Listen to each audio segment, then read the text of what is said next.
Hello friends, today we are going to deal with type 3 question of mesh analysis, which is also known as super mesh.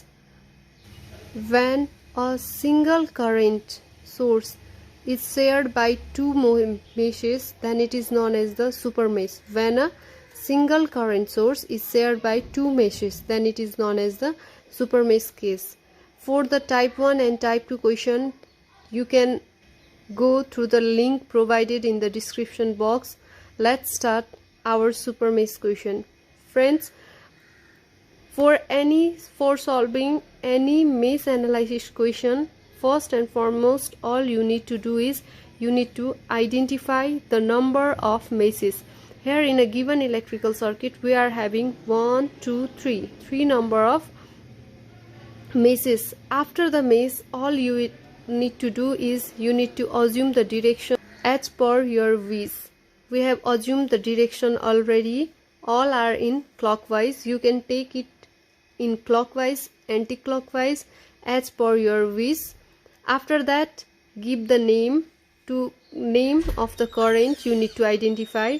The current flowing in mesh 1 be I1, in mesh 2 be I2, and in mesh 3 be I3.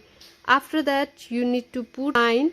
Here we have, for the sign, you need to watch the video 1 of type 1 question. After that, here, in order to find three current I1, I2, I3, all we need to have three equations. For that, previously we used to apply KVL, Kirchhoff's voltage law, in each meshes individually. For example, we used to apply KVL on mesh 1, mesh 2, mesh 3 separately. But being a current source shared by both meshes, here all we would do is a single current this current will give us a equation. After that, a whole equation need to be applied on mesh 1 and mesh 2 at a time, and mesh 3 will be same. Let's do. As I had said that we would get a single equation from the given current source. So let's see. Friends, here we have get our equation 1. I2 minus I1 equals to 1. Now let me tell how I had written I2 minus I1 equals to 1. Let's see the mesh. Friends, you can see that the current flowing in the mesh. Here the current on mesh 2 is flowing upside. It will flow upside, and the current on the mesh 1 is going downward. So the direction of current 1 ampere current source and the direction of our assumed direction, both are on the same direction, while the I1 is in opposite direction. So all we need to do is we need to subtract this from this. So our one equation became I2 minus I1 equals to 1 ampere. Once you get this equation, friends, you need to do is you need to open this circuit.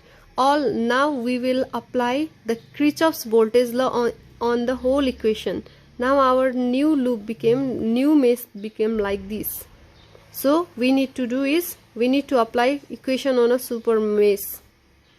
On applying KVL on the super mesh, all we will get is minus to plus. It's going from minus to plus, so we will have plus 20. After this, it is going from plus to minus. Plus to minus, current flowing is I1, so we will have minus 2 I1. After that, friends, I had told you many times in a previous videos that for applying KVL, all we'll do is we'll watch the direction of mesh 1 and we'll watch the sign of mesh 1 and the current flowing in this direction. That's why, as it is moving from this side, this way, we'll do is minus to plus. Minus to plus means it will be plus. That's why we'll have plus 2 I3. After that, we need to move where, which is plus 2 minus 2 I2. that's why minus 2i2. Similarly here also we'll do is we'll see the direction, sign of this and the direction of i3, and these two sign, that's why it's moving from minus to plus. We'll have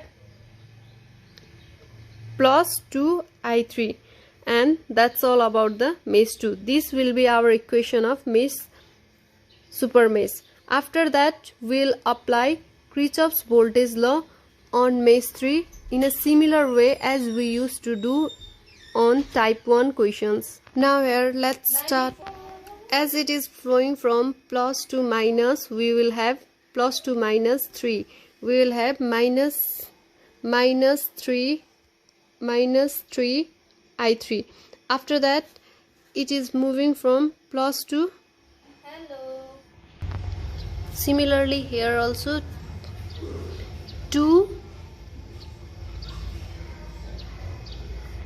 minus 2i3, and again for i2 all we will do is we'll watch the direction of i3 and sign of i2. For that current flowing from this side, it is going from minus to plus, that's why we will have plus 2i2.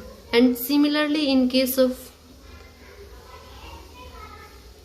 i3, 2i3, it is moving from plus to minus, that's why we will have minus 2i3. And again it's moving from, for the i1 we'll watch the direction of mesh 3 and sign of mesh 1, that's why it's moving this side. We'll have minus to plus, that's why we have plus 2i1 equals to 0. Now all we will do is we'll solve the problem. Here solving all three equations, we got the value of